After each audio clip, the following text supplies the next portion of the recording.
Have you ever loved something so deeply, a person, a dream, or even an idea, that it started to control you? This story, told by the great poet Rumi, shows what happens when love becomes attachment, and how true healing comes only when we surrender. Once upon a time, there was a king who had everything: power, gold, and loyal servants. But inside, he felt a hole in his heart, a silent sadness he could not explain. One day, while walking through the marketplace, he saw a young slave girl. Her eyes were filled with tears, yet there was something pure in her face. The king felt a sudden desire to save her, to own her, to make her his. He bought her and took her to his palace.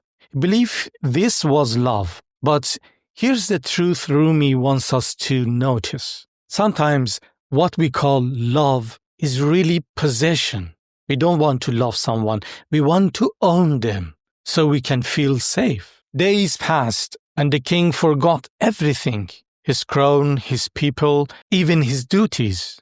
All his thoughts were about the girl. But soon the girl became sick, very sick. Her body grew weak and her spirit faded. The king tried every doctor in the land. He offered gold and jewels to everyone who could heal her, but no one could. And here Rumi whispers a lesson. When you build your happiness on another person, your peace will die when they suffer. That's not love, that's dependency. Finally, the king was broken. He left his palace and went to the mosque alone. He locked the door and cried, "Oh God, I'm powerless. Only you can heal her.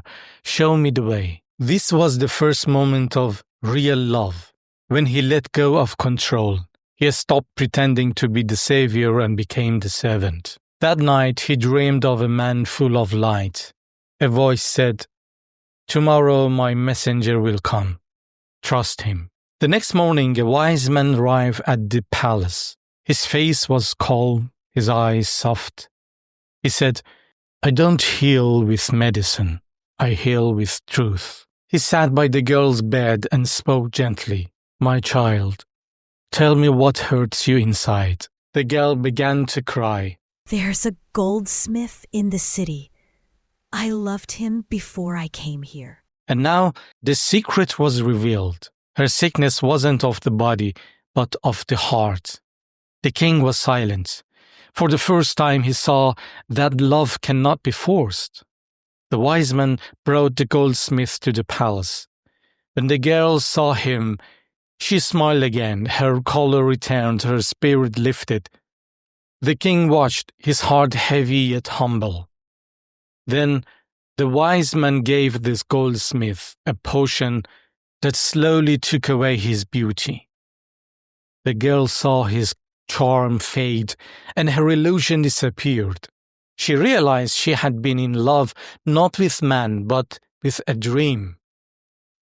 When the goldsmith died, she cried, but her soul was free, and slowly her body healed. The king thanked the wise man, but the healer said, "I only showed her the truth. Real healing comes when love becomes surrender." Then he disappeared as quickly as he came. Rumi's story is not about a king or a slave. It's about us. The king is our ego, always trying to control life. The girl is our heart, innocent but trapped by desire. And the wise man is that divine voice inside us that says, "Let's go, trust life, love without owning." We all have our own slave girl, something or someone we believe we cannot live without. But Rumi teaches the pain we feel isn't punishment.